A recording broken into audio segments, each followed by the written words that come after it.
मंत्र पाठ। ओम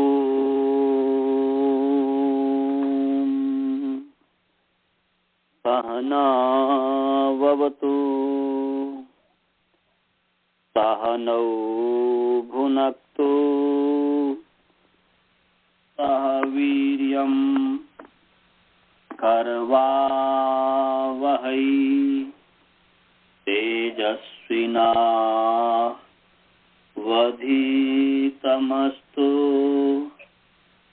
मा विद्विषावहै। येन धौता गिरः पुंसां विमलैः शब्दवारिभिः समश्चाज्ञानजं भिन्नम् तस्मै पाणिनये नमः। वाक्यकारं वरुरुचिं भाष्यकारं पतञ्जलिं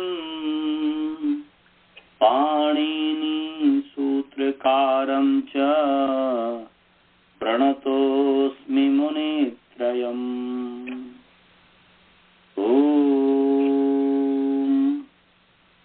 शांति शांति शांति। सभी को सादर नमस्ते। आइए आप सभी का प्रथमावृत्ति पाठ में स्वागत है। भगवान की कृपा से हम पाठ प्रारंभ कर रहे हैं। पुनः हमने कल आरण्य की सिद्धि कर दिया था और अचैषित की सिद्धि आरंभ करने वाले थे। हमने अचैषित लुंग लकार है, इस पर हमने कुछ चिंतन भी किया था लकार इत्यादि के ऊपर, और आशा है कि आप लोग इस चीज को समझे होंगे। अब जो है हमने कल बोला था कि आप लोगों को आरण्य की सिद्धि करते समय कोई प्रश्न उत्पन्न हुआ या नहीं हुआ? क्या हुआ बताइए? ऋण प्रत्यय नहीं, ऋण प्रत्यय अंगी जी।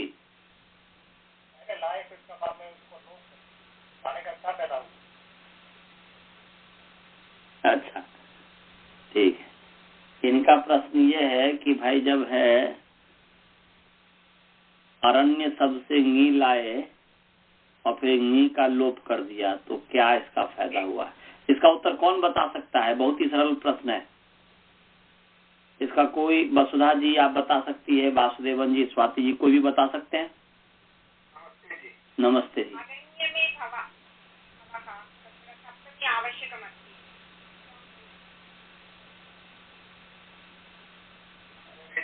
हाँ जी बोलिए।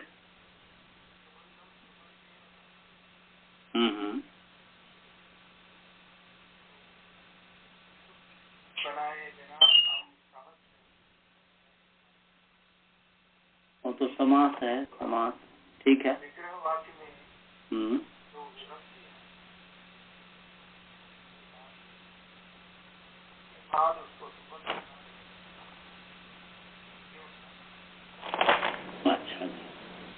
अच्छा स्वाति जी आपका क्या विचार है?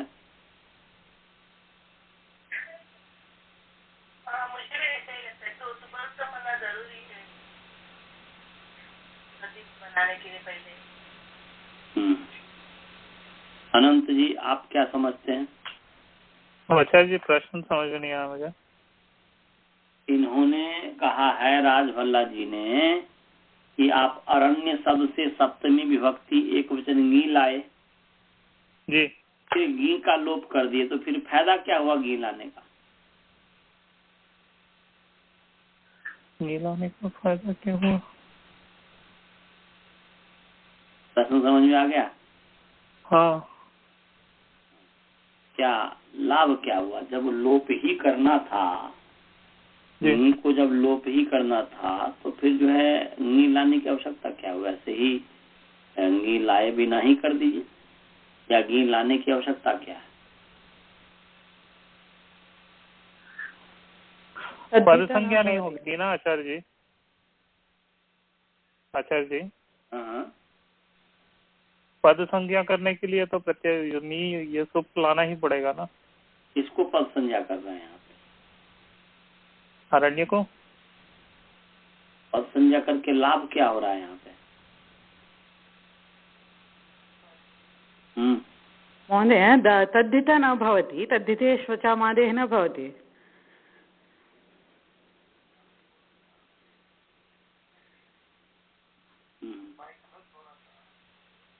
क्या अब क्या होगा बताइए?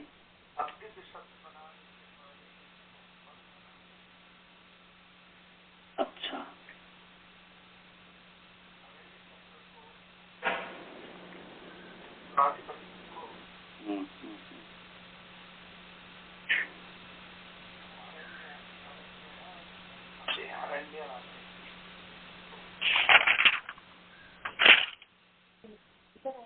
अच्छा जी।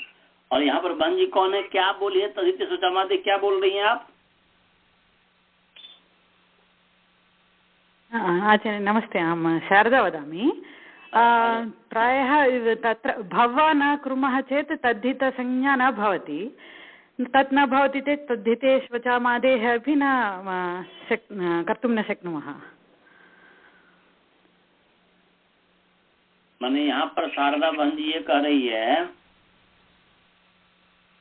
कि तद्धित स्वचामादे, तो तद्धित स्वचामादे तद्धित इतनित के परे रहते वो जो है, तो तद्धित स्वचामादे से यहाँ पे इसका क्या संबंध? उसका तो वो तो ये कह रहा है कि तद्धित इतनित के परे त्याचो में आदेश के स्थान में जो है वृद्धि आदेश होता है, ये तो ये कहता है। वहां पर पद लाने की तो क्या जरूरत है? गी के बिना भी तो हो जाएगा। वो तो अरण्य में जो है अनेक जो अच है उसमें आदि अच को वृद्धि की बात है। अत्र तो आदि माने अनेक अचः वर्तन्ते अत्रैव। तद्धित स्वचामादे अर्थ को अर्थ कि तद्धितेषु इति प्रत्यय परतः अचाम मध्ये यो आदि अच तस्य स्थाने वृद्धि स्यात्, एतत् अर्थः वर्तते। तो अत्र पद संज्ञा यदि अहम अत्र गी प्रत्यय से न उत्पन्नं करिष्यामः तदापि भवितुमर्हति। तद्धितेष्वाचामादे अत्र तु वने एतत् सूत्रम् एतत् न कथयति कि अत्र पद संज्ञा आवश्यकम् अस्ति, आवश्यकं वर्तते। एतत् न कथयति एतत् सूत्रम्। एतत् सूत्रं तो कथयति कि तद्धितेषु इति प्रत्यय परतः अचाम मध्ये यो आदि तस्य स्थाने वृद्धि स्यात्, तत्र पद संज्ञा आवश्यकता नास्ति। पद संज्ञायाः आवश्यकता नास्ति, परन्तु पूर्वं भव न स्वीकुर्मः चेत् तद्धितः भवति वा इति। अरण्ये भवः इति अर्थे एव तद्धितसंज्ञा भवति खलु, तद्धिताः अधिकारसूत्रं प्रचलति।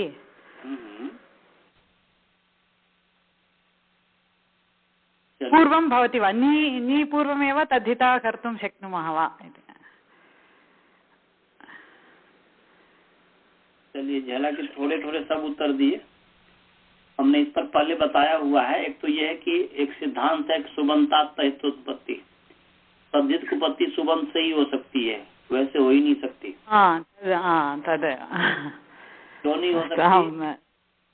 क्योंकि समर्थ पद विधि, समर्था नाम प्रथमा, हमने समर्था पद विधि समर्था नाम प्रथमादवा दोनों अच्छी तरीके से समझाया था। और समर्थ पद विधि हमने बताया था कि पद संबंधी जो भी विधि है वह समर्थ पद के आश्रित होता है। तो समर्थाश्रित तो बोधव्य, तो ये जो है तद्धित जो विधि है पद संबंधी विधि है। इस पर हमने एक उदाहरण दिया था, घ काल तनेशु काल नामना, इसका उदाहरण दिया था कि सप्तमी का वहां पर अलुक किया जाता है। इसका मतलब कि सप्तमी विभक्ति की उत्पत्ति होती है तभी तो उसका अलुक किया गया, यदि होती ही नहीं। हाँ जी, ये है ना अरण्यान्य वक्तव्य जो भारतीय का आया है उसमें यह है कि सूत्री प्रथमोच्चारिता सप्तमी समर्थात अन्य पारस्परिका न वक्तव्य, तो ये न लाने के लिए शब्द करना जरूरी है। नहीं करना, नहीं वो नहीं ना, ये सब नहीं। इसका उत्तर ये है कि ये अभी शारदा बहन जी ने जो कहा सभी ने कुछ कुछ सबने उत्तर दिया। एक तो सबसे पहले पद संबंधी विधि है, और दूसरी बात ये है कि यहाँ पर जो है अरण्य भव अरण्य जो है, तो अरण्य में होने वाला, तो अरण्य में होने वाला है, तो अरण्य से यदि नी प्रत्यय नहीं लाएंगे तो अरण्य में होने वाला ये अर्थ आएगा कैसे? राजभल्ला जी, अरण्य भव विग्रह, लौकिक विग्रह जब आप करते हैं तो क्या करते हैं? लौकिक विग्रह अरण्य में होने वाला, ये लौकिक विग्रह हो गया। और अलौकिक विग्रह जब करेंगे अरण्य में होने वाला जैसे करते हैं, वैसे ही जब तक अरण्य में ये अर्थ अलौकिक विग्रह में कौन बताएगा? नी तो बताएगा। यदि आप अरण्य से नी नहीं लाएंगे तो अरण्य में होने वाला ये अर्थ कैसे बताएगा? अरण्य में इस अर्थ को कैसे बताएगा? भले उसका लोप हो गया, प्रत्यय लोपे प्रत्यय लक्षणम इत्यादि करके भी तो वो लोप हो जाता है। यदि लोप नहीं करेंगे तो अरण्य की सिद्धि नहीं हो पाएगी। परंतु यदि आप नी नहीं लाएंगे तो अरण्य इस अर्थ को कैसे बताया जाएगा? वो तो अरण्य की सिद्धि करने के लिए नी का लोप किया गया, परंतु अरण्य के आगे नी नहीं लाएंगे तो आप जो है अरण्य इस अर्थ को बता ही नहीं सकते। बता देंगे बिना गी लाए? हाँ जी, हाँ। तो वो जो है, एक तो सबसे पहले पद संबंधी विधि है। पद संबंधी सुबंता पद, इस पर हमने पीछे बहुत ही बताया था, इस पर चर्चा किया था। समर्थ पद विधि में समर्थ का क्या अर्थ है, और समर्थना प्रथमाद्भाव में समर्थ का क्या अर्थ है, इस पर आप लोग जो है फिर जो पाठ होगा आप सुन लीजिएगा यूट्यूब के ऊपर, यदि नहीं समझ में आया होगा तो, और फिर जो है आप हमें बोलिएगा। तो पद संबंधी विधि है। अब पद संबंधी विधि को क्यों माना जाता है, क्यों कहा जाता है कि पद संबंधी विधि अर्थात सुबंत से तद्धित उत्पत्ति होती है? क्योंकि सुबंत से तद्धित की उत्पत्ति इसलिए होती है क्योंकि यदि आप उपगोह अपत्यम औपगवः इति कस्य गोत्रापत्यम इति कायनः अश्वलस्य गोत्रापत्यम अश्वल, तो अश्वलस्य इति कस्य अरण्ये शालायाम भव, तो इस जो सप्तमी निर्दिष्ट है वह उसको शालायाम को अर्थ को बता। शालायाम कहते हैं लोक में, और व्याकरण में कहते हैं शालानी, माने शालायाम जिसको लोक व्यवहार में कहा जाता है उसको ही व्याकरण की भाषा में शालानी कहा गया। लोक में जिसको अरण्य कहा जाता है व्याकरण की भाषा में उसमें अरण्य कहा जाता है। तो उस अरण्य को प्रतिपादित करने के लिए, अरण्य सप्तमी अर्थ को बताने के लिए आना चाहिए ना नी प्रत्यय, कि नहीं आएगा? हाँ राजभल्ला जी, तो इसीलिए यहाँ पर नी लाए हैं। भले ही लोप हो गया, इसका मतलब क्या हुआ? तब भी तो जो है सप्तमी अर्थ को देगा ही। यदि लोप हो गया तब भी, लोप तो इसलिए कर रहे हैं क्योंकि जो है कि अरण्य की सिद्धि करनी है, और वो लोप होने पर भी उस अर्थ को देगा। हाँ, वो तो देगा ही, वही अर्थ देगा। ये नहीं कि लुप्त हो गया तो उस अर्थ को नहीं देगा, सो बात नहीं है।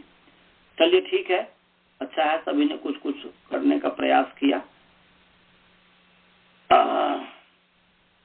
अब जो है हमने कल बताया था कि भाई इस पर ये प्रश्न के लिए मैं नहीं बोला था, ये ठीक है आपने प्रश्न किया, अच्छी बात है, इसका मतलब आपने तैयारी किया, धन्यवाद है, धन्यवाद के पात्र हैं। अब जो है आगे है कि हमने दूसरा ही प्रश्न मैंने कहा था कि अरण्यान्नो वक्तव्य, अरण्य प्रातिपदिक से न प्रत्यय कहना चाहिए। अच्छा बताइए जी, अण प्रत्यय से सिद्ध नहीं होगा क्या? अरण्य अण प्रत्यय से सिद्ध नहीं होगा क्या? प्राग दिव्यतोण जब है तत्र भव के अधिकार में, तत्र भव जो है, तत्र भव में जो है प्राग दिव्यतोण से शिक्षा प्रत्यय हो जाएगा। तो अण से भी तो अरण्य सिद्ध हो सकता है, तो न कहने की आवश्यकता क्या है? इस पर आप लोगों का ध्यान नहीं गया। कल करे तो कल ही हम समाधान कर देते, परंतु ये है कि आप लोग को प्रश्न ये मैं सोचा कि आप लोग करेंगे, क्योंकि आप जो है औपगवह की सिद्धि आपने किया, तो औपगवह में अण प्रत्यय जो नित है तदितेश्वर चामादेश से आपने वहां पर नित्य को मान करके अण जो नित्य है नित्य को मान करके आदेश को वृद्धि की है कि नहीं, औपगबु बनाए थे कि नहीं? प्रश्न समझ में आया शारदा भंजे?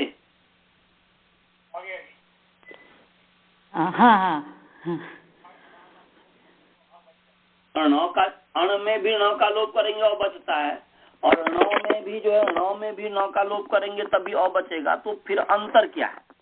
क्या अंतर क्या हुआ बताइए? आचार्य जी शेषार्थ में अर्थ अलग है, नहीं शेष अर्थ तत्र भव है ना, अरण्य भव, तो तत्र भव तो शेषार्थ है ना जी, शैक्षिक अर्थ है ना, तो शेषार्थ में अपत्यादि में नहीं है। तो ये जो है अपवाद तो तब जब होना जी कि यदि आप ये कहेंगे कि उससे प्रागदिविदुण प्राप्त था, अरण्यान्यो वक्तव्य कर दिया, उसका अपवाद किस रूप में मानेंगे आप? जो है अण से ही जब वह बात सिद्ध हो जाएगी तो फिर न कहने की आवश्यकता नहीं है, कोई ना कोई कारण है जिसके कारण न कहा है, वो तो मैं बताऊंगा, परंतु प्रश्न पहले समझ में आएगा तो तब तो प्रश्न समझ में आ गया।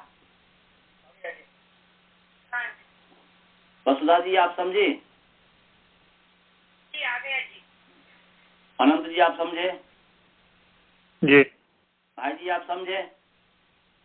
अन्न मैंने क्यों नहीं लाएंगे? मैंने अन्न ला करके भी तो तदित्य स्वचामादे लग जाएगा, जैसे औपगवह में तदित्य स्वचामादे लगा है कि नहीं, नित मान करके,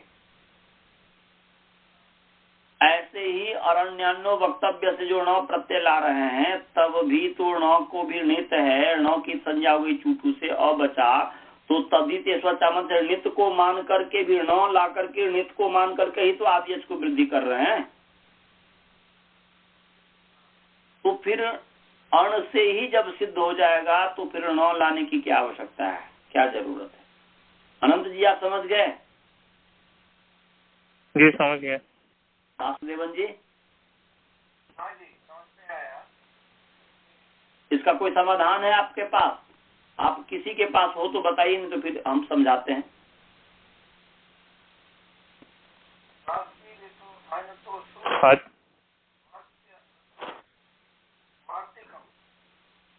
आचार्य जी? हाँ जी। नहीं कुछ नहीं। कुछ पूछना है? बोलिए बोलिए, कोई बात नहीं, बोलिए। नहीं मैं ये देख रहा था, वृद्धि के सूत्र देख रहा था, तो तद्धित स्वचाम आदे, तो आदि अच पे वृद्धि कर रहा है, आदि अच को वृद्धि कर रहा है और शारदा बहन जी आपके पास कोई समाधान इसका? नहीं जी। हाँ तो हम बताएं, आप लोग मने किसी मने वसुधा जी आपके पास कोई समाधान इसका? स्वाति जी? वृद्धि तो उसी से होगी तदित से, चाहे अण लाइए चाहे अण लाइए, वृद्धि तो उसी से होना, किसी दूसरे से थोड़े होना। न लाएंगे तो नित्य को मान करके भी वही वृद्धि होगी, अण कहेंगे तभी नित्य को मान करके। दोनों में अंतर क्या है? दोनों में कोई ना कोई अंतर होना चाहिए ना जी। चलिए अब इसका उत्तर समझिए। यदि क्या चीज आवाज आ रही है भाई जी?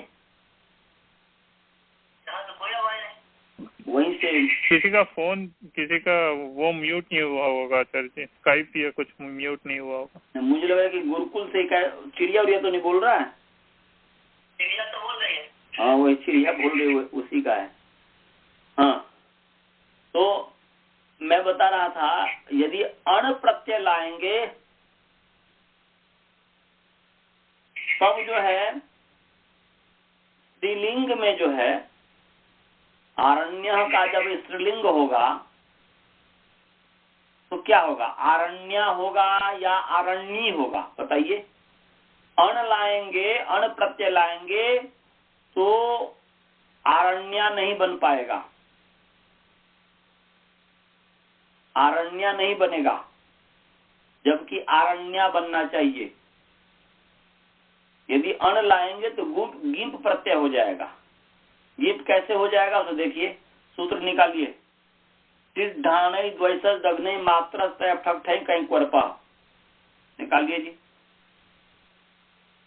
सिद्धाणई द्वैसस दग्नई मात्र ठक ठई कहीं क्वरपा, निकालिए। 4-1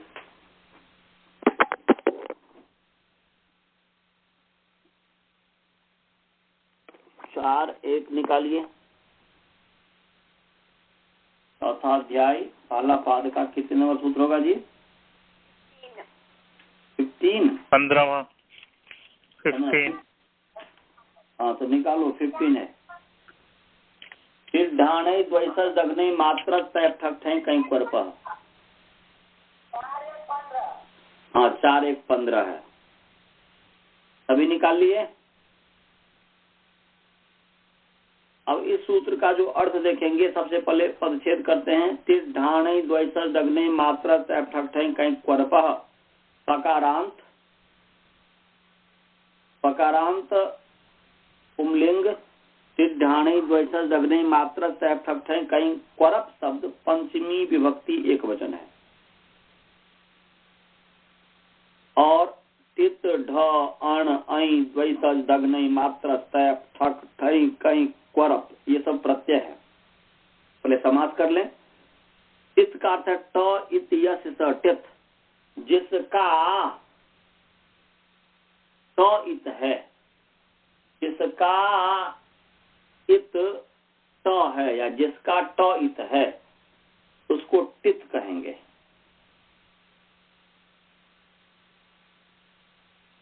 और ये बहुब्री समास हो गया। अब समास है टित च ढस च अण च ऐ च द्वैसच च दघनच च मात्रच च तयप च ठक च ठई च कई च क्वरप च इति सिद्धाणई द्वैसच दग्नई मात्रच तयप ठक ठई कई क्वरप तस्मात् सिद्धाणई द्वैसच दग्नई मात्रच तयप ठक ठई कई क्वरप।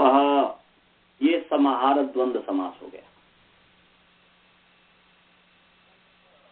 और टित च, और टित में तो समास है ट टित बहुब्री समास। और टित च ढस च अण च ऐ च द्वैसच च दघनई च मात्रच च तयप च ठक च ठई च कई च क्वरप च इति सिद्धाणई द्वैसस दग्नई मात्र तयप ठक ठई क्वरप तस्मात् सिद्धाणई द्वैसस दग्नई मात्र तयप ठक ठई कई क्वरप। ये समाहार द्वंद्व समास हो गया।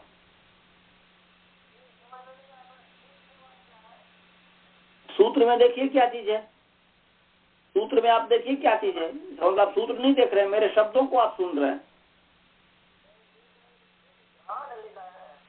ढ च अण च, मैंने कहा ना अण है, अलग कर दिया तो ढ में ढ और अ मैंने अ और मिलके आ नहीं हो जाता है।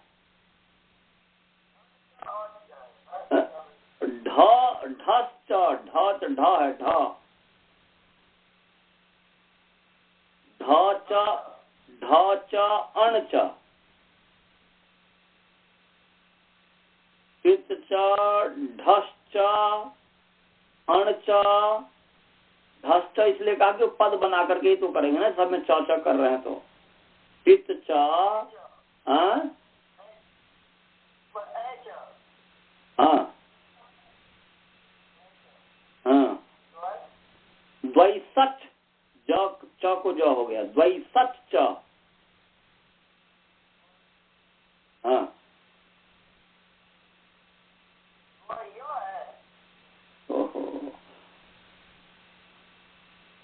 द्वैसच द्वयसच द्वयसच द्वयसच दघनच मात्रच, तयप, ठक, थई, कई, क्वरप, सब में च च च जोड़ दीजिए। तो टित च, ढस च, अण च, ऐ च, द्वयसच च, दघनच च, मात्रच च, तयप च, ठक च, ठई च, क्वरप च, माने कई च, क्वरप च इति टीर्ढाणै द्वयसच दग्धै मात्रच तयप ठक ठई क्वरप, तस्मात् क्वरप हो जाएगा। आचार्य जी मेरे अष्टाध्यायी के बुक में क्यों नाम लास्ट में क्वरप के बाद क्यों नाम ऐसा कुछ है। क्या है? ठक ठई कई क्वरप क्यों नाम ऐसा कुछ है, गलत है शायद।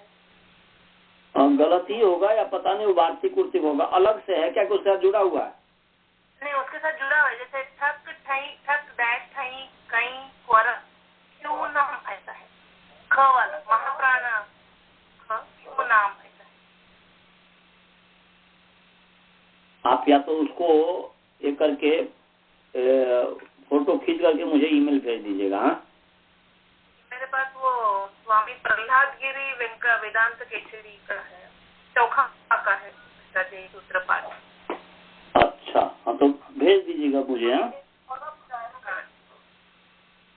हाँ जी, हाँ क्वरप जी।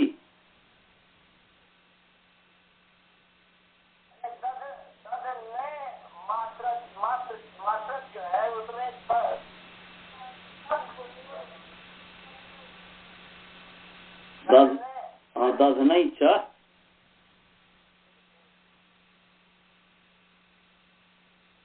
वैसे दधनच है, दधनच, दस नहीं है, दधनच। च को यो हो गया म के कारण, हाँ अलग करेंगे तो दधनच होगा।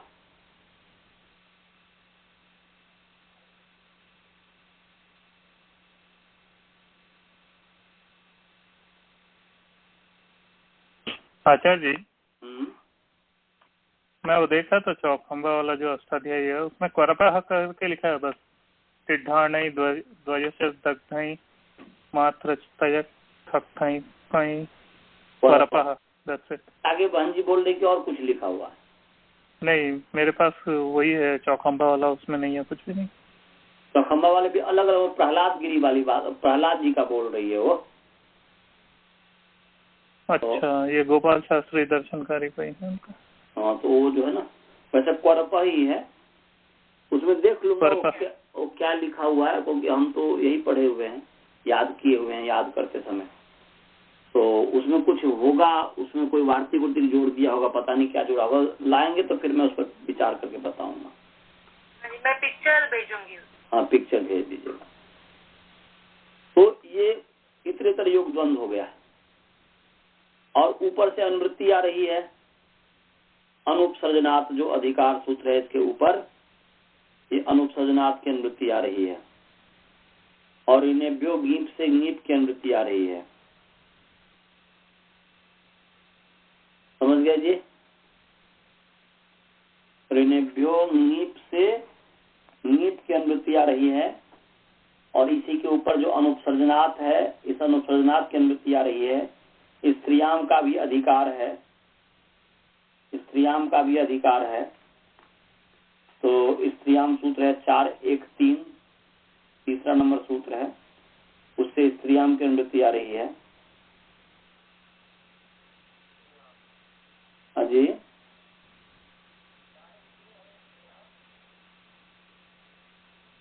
413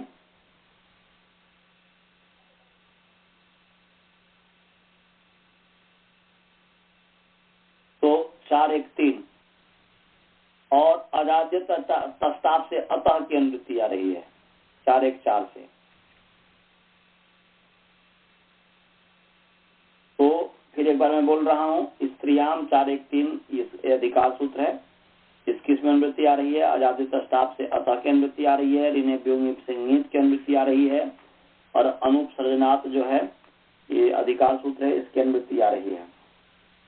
तो हो गया स्त्रियाम अतः नीप अनुत्सर्जनात् और ज्ञात प्रातिपदिकात् की अनुवृत्ति अधिकार तो चल ही रहा है। आचार्य जी, अजय हम भी इधर देख रहे हैं कि इसके क्वरत के बाद क्यों नाम है।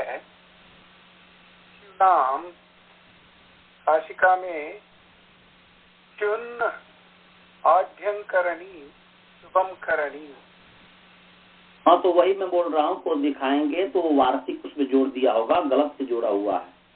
हाँ, वो सूत्र का भाग नहीं है, वो वार्षिक है। तो दिखाएंगे तो फिर उस पर विचार करके हम बता देंगे, तो काशिका देख करके, क्योंकि जो है अभी तो हम काशिका हमारे हाथ में नहीं है, तो इस पर जो है अभी प्रश्नावृत्ति के आधार पर हम बता रहे हैं ना, अष्टाध्यायी के आधार पर।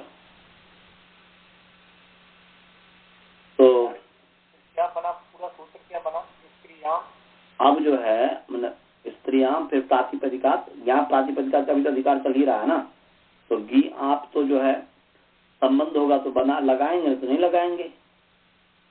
तो यहाँ पर टित ढ अण ऐ द्वैसज दग्नई मात्र सैप ठक ठई कई क्वरत, तो ये सब प्रत्यय है ना। जो टित हो गया, ढ हो गया, अण हो गया, ऐ हो गया, सब प्रत्यय है। द्वैसज है, दग्नच है, मात्रच है, सैप है, ठक है, ठई है, कई है, क्वरप है, ये प्रत्यय है। ये सब क्या है जी?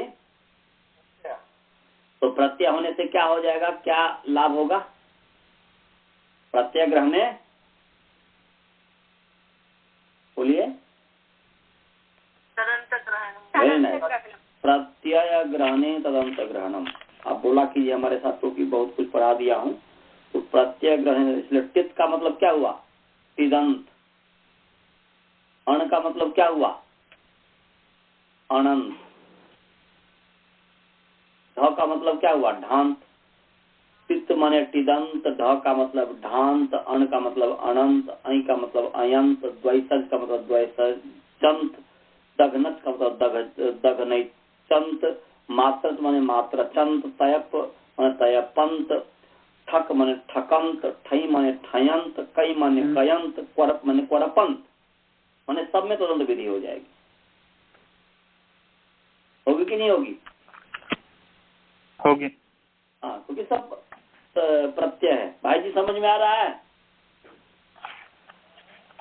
समझ में आ रहा है मैं जो बोल रहा हूँ?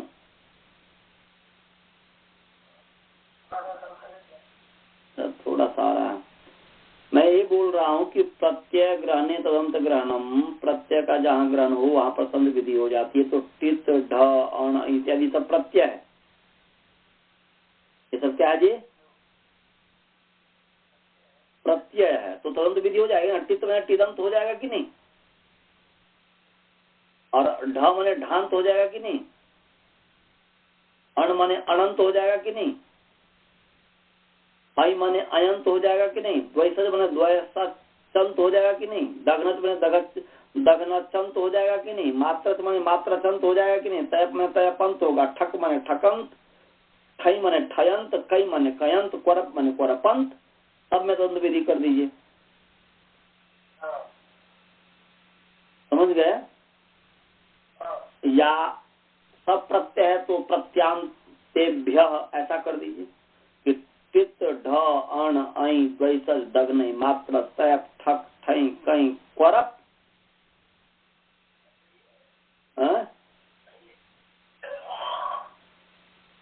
क्वरप इत्येतेभ्य प्रत्यांतेभ्य प्रातिपदिकेभ्य,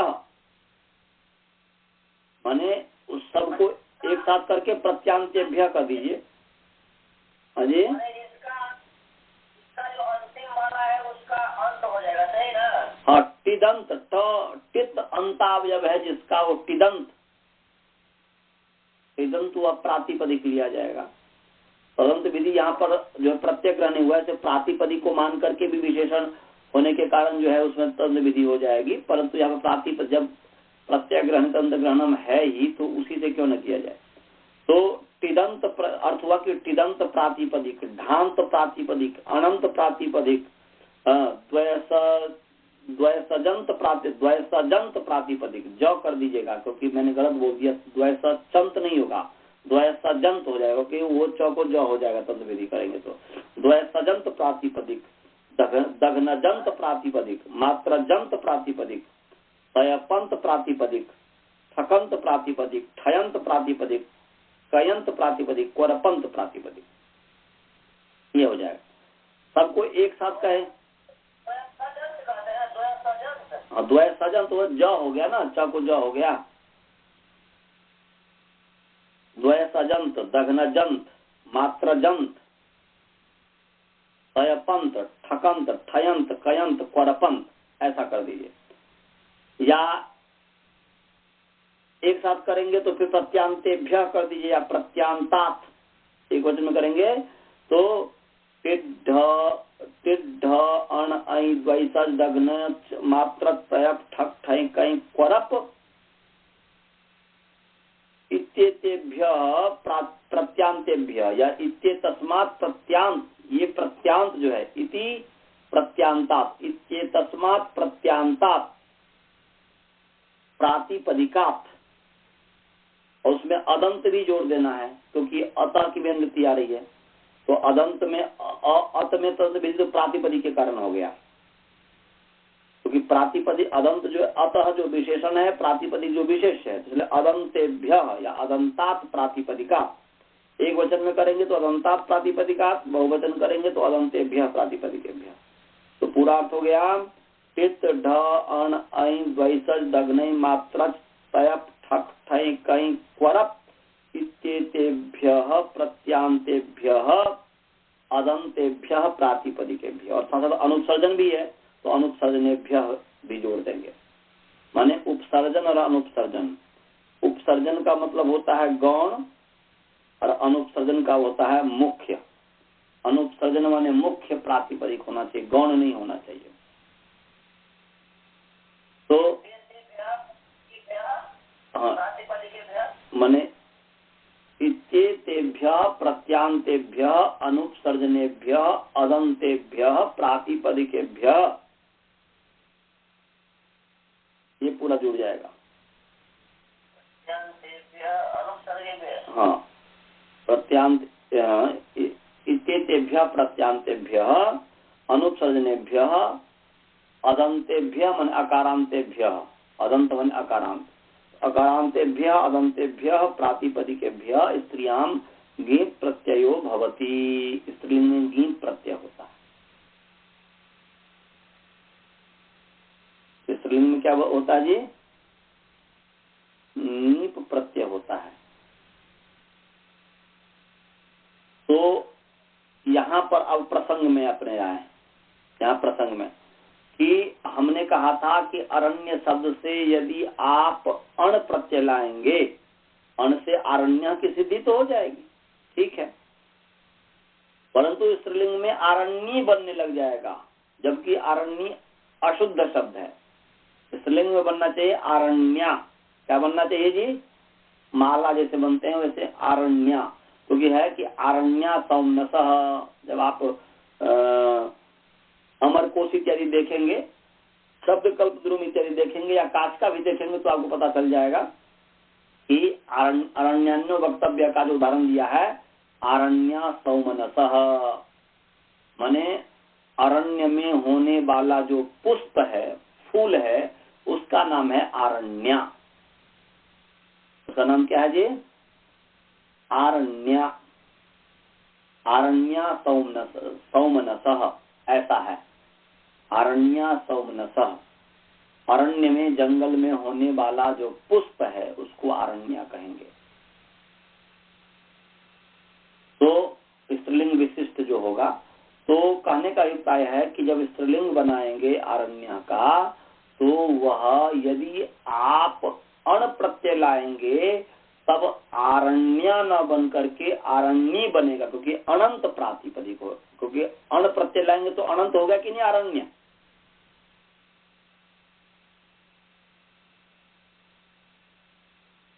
मतलब जो है, वासुदेवन जी समझ में आया? नहीं जी। अच्छा, नहीं समझ में आया। अच्छा देखिए, अरण्य शब्द से अण प्रत्यय लाइए।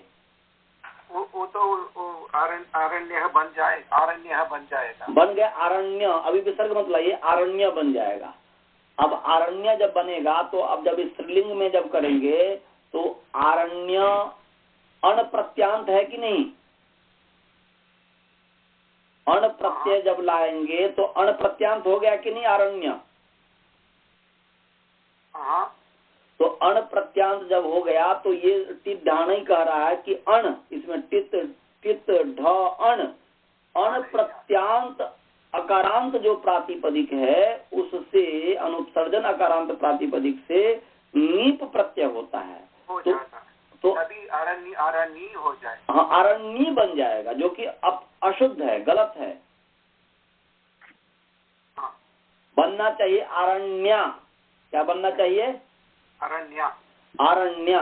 तो यदि आप यहाँ पर अण प्रत्यय करके आरण्य की सिद्धि करेंगे तब तो स्त्रीलिंग में नीप को रोक नहीं सकता कोई भी,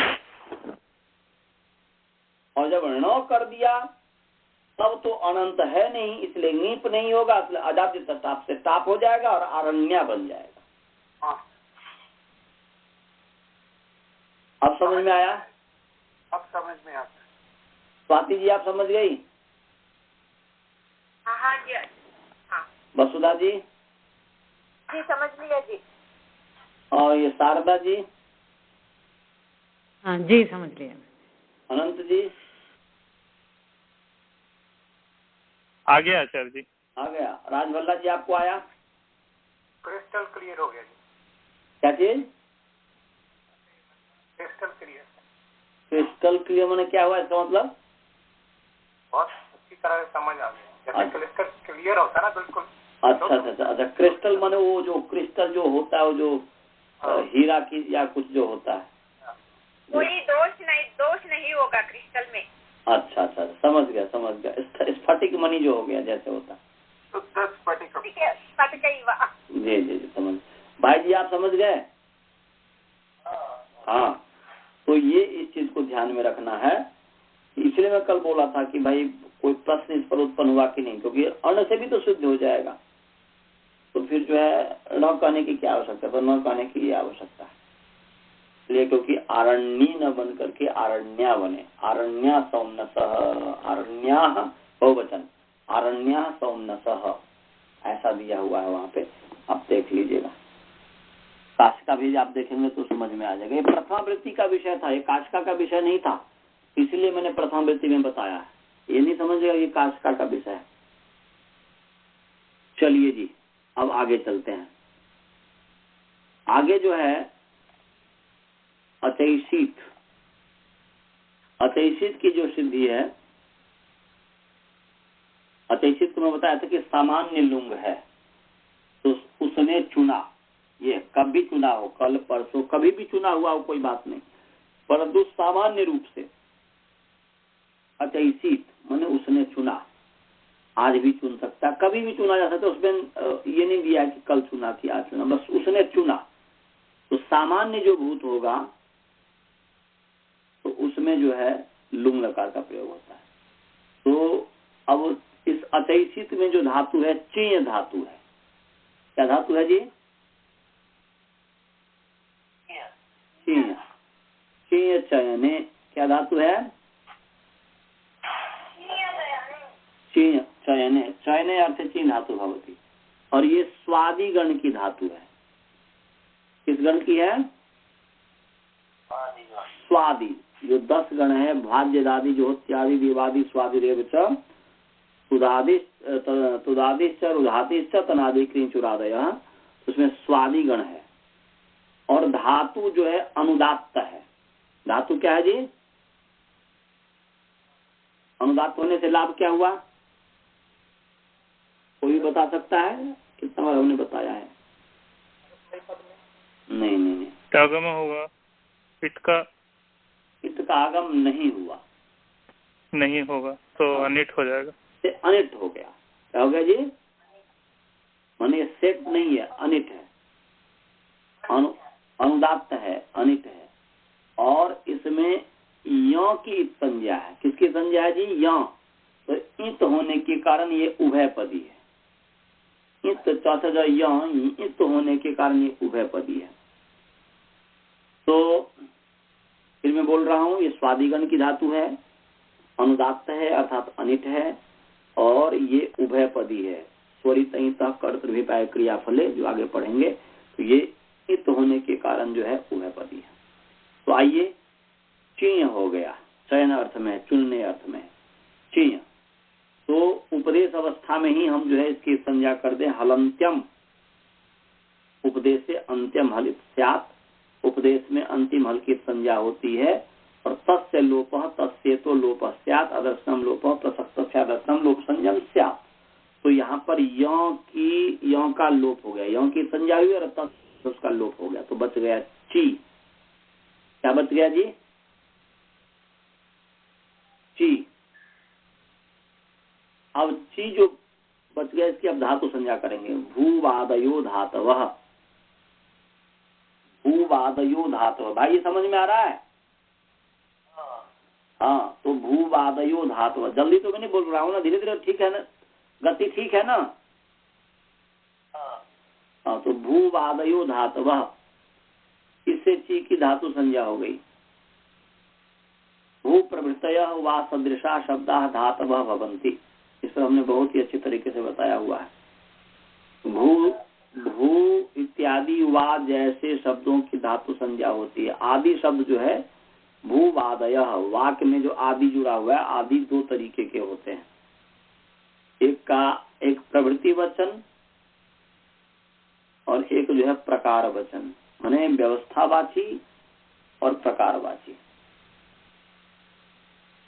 और आदि का संबंध भू के साथ भी है, वा के साथ भी है, क्योंकि द्वंद्वान्ते द्वंद्वादु स्वयमानम पदम प्रत्येकम पे संबद्धते, इसलिए भ्वादयः ऐसा हो गया। तो भ्वादयः, तो आदय वहां पर जो है, आदय माने प्रभृतयः, भू प्रभृतयः ऐसा अर्थ हो गया। आदि माने व्यवस्थावाची हो गया। भू प्रभृतयः माने भ्वादिगण से लेकर के चुरादिगण तक जो व्यवस्थित है। भू प्रभृतयः, वा माने वा सदृशा, आदि का दूसरा अर्थ है सदृश, तो वा सदृशा शब्दाः धातवः भवन्ति। भू इत्यादि वा जैसे शब्दों की धातु संज्ञा होती है। तो ची जो है चयन अर्थ वाला है, क्रियावाची है। हमने ये भी बताया था कि सिद्धांत को हमने बहुत ही अच्छे सटीक अर्थ लिखा हुआ है कि क्रियावाचिनो भ्वादयः धातवः धातु संज्ञा स्युः, ऐसा है शायद कि क्रियावाचिनो भ्वादयः माने क्रियावाची, और क्रियावाची किसका अर्थ है? वा का अर्थ है, माने क्रिया को कहने वाला जो भ्वादी शब्द है उसका नाम धातु है। धातु होने से धातु इसका अधिकार चला, धातु इसका अधिकार चला, और इस धातु के अधिकार में लुंग प्रत्यय हो गया। क्या हो गया जी? लुंग। लुंग निकालिए, लुंग सूत्र है, निकालिए जी, लुंग निकालिए। ये तीसरा अध्याय का है। तीसरा अध्याय कौन सा पद है जी? मेरे पास अष्टाध्यायी का है ही नहीं। तीसरा अध्याय का आनंद जी बताइए, या कोई बताइए। सिर्फ लुंग ना आचार्य जी? केवल लुंग, केवल लुंग। 3-2-110। चलिए जी, लुंग बता रहे हैं कि 3-2-110 निकाल लीजिए। 3-2-110 निकाल लीजिए। 3-2-110 निकाल लीजिए। बहुत ही सरल अर्थ है, केवल बस समझाने के लिए करता हूँ। निकाल लिए भाई जी? निकाल लिए? तो लुंग, नकारांत पुंलिंग लुंग शब्द प्रथमा विभक्ति एक वचन। क्या है जी? ङ ङ क ख ङ, मकारांत पुंलिंग लुंग शब्द प्रथमा विभक्ति एक वचन। समझ गए?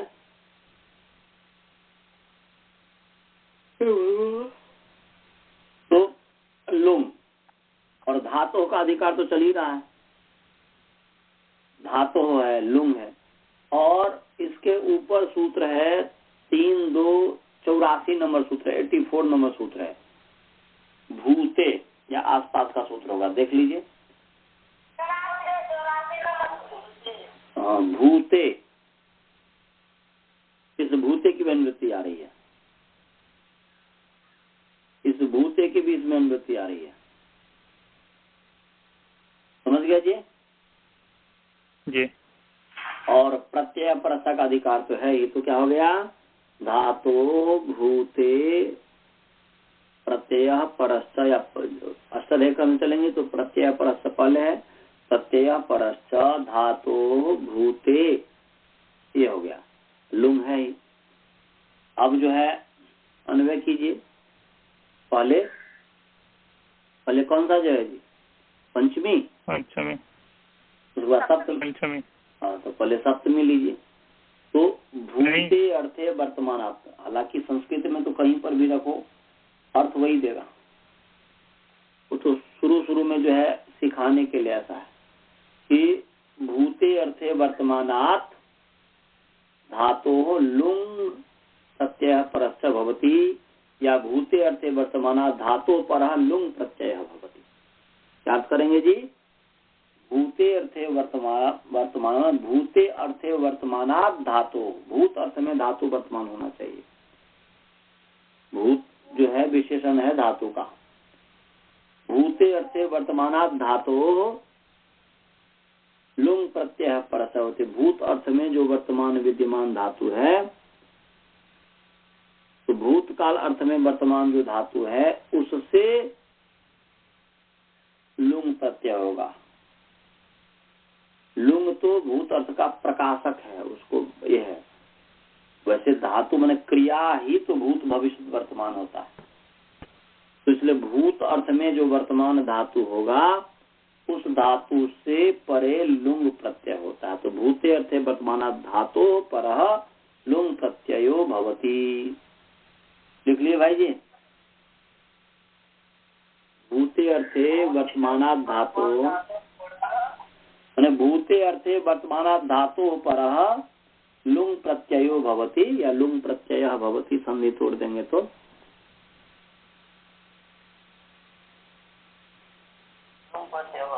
लुंग प्रत्ययो भवति या लुंग प्रत्यय भवति।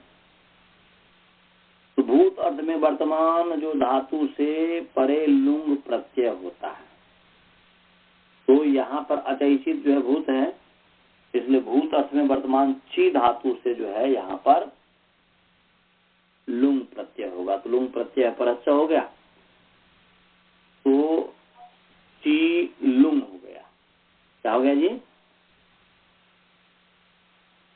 ची लुंग हो गया। अब प्रश्न ये है कि जो लुंग प्रत्यय हुआ है किस अर्थ में हुआ है, क्योंकि प्रत्यय का भी अर्थ होता है ना जी, प्रकृति का भी अर्थ होता है, प्रत्यय का भी अर्थ होता है। जैसे भाग इत्यादि हमने बताया था ना, कहीं प्रत्यय भाव में हुआ, ऐसे ही जो है औपगवा में जो है अण प्रत्यय भाव में हुआ, ऐसे शेष अर्थ में हुआ, तो ऐसे ही जो है प्रत्यय का भी अपना अर्थ होता है। तो ची का अर्थ है चयन करना, और लुंग का क्या अर्थ है? भूतार्थ। वैसे भूतार्थ मैंने अभी बताया था कि ची का विशेषण है, धातु का विशेषण, ठीक है, उस भूत अर्थ को लुंग प्रत्यय बतलाता है, प्रकाशित करता है। आप यदि सिद्धांत कब भी पढ़ेगी तो उसने क्या दिया है, वर्तमान लड़का क्या अर्थ दिया हुआ है, आप बहुत अच्छा अर्थ दिया हो कि वर्तमानात वृत्तिर धातु, वो वर्तमानात जो है, वर्तमान जो है धातु का विशेषण बनाया है, न कि लट का विशेषण बनाया है। जैसे वर्तमान वृत्तेर धातु, ऐसा सिद्धांत कौमुदी में लिखा है, बहुत अच्छा अर्थ है। जो अर्थ सही है उसको तो उसके सही है। तो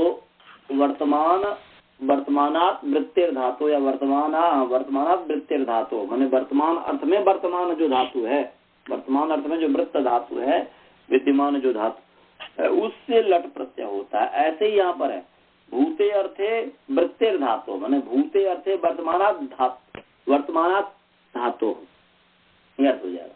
तो भूत तो विशेषण है धातु का, माने भूतार्थात, ऐसा माने भूतार्थात वृत्ते धातु, भूतार्थ जो में विद्यमान जो धातु है, ये अर्थ हो गया।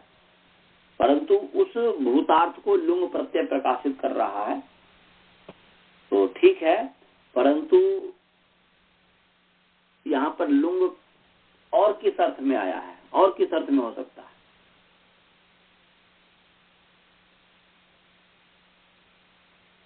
उस अर्थ को बताने वाला जो है सूत्र है लह कर्मणि च भावे चा कर्म के भ्य। तो लह कर्मणि च भावे चा कर्म के भ्य अब समय हो गया है, तो अब हम जो है रविवार को बताएंगे, इस पर चर्चा करेंगे। लह कर्मणि च भावे चा कर्म के भ्य तीसरा अध्याय चतुर्थ पाद का है, 69 नंबर सूत्र है। तो अब थक गया हूँ। कौन सा सूत्र है? देख करके आज अल्लाह कर्मी च भावे चा कर्म के भ्य, इसका अर्थ आप लोग देख करके आइएगा, विचार करके आइएगा। बहुत ही सरल अर्थ है। सूत्र कौन से पाद में? चौथे पाद में है, 69 नंबर सूत्र है। तो इस पर आप लोग विचार करके आइएगा। अभी तक यदि कोई पीछे में कोई प्रश्न हो तो पूछिए, नहीं तो मंत्र पाठ करते हैं।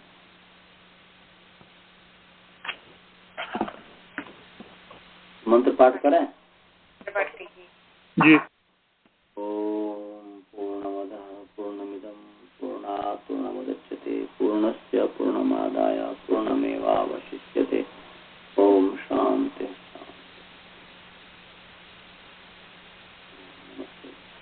नमस्ते आचार्य। नमस्ते।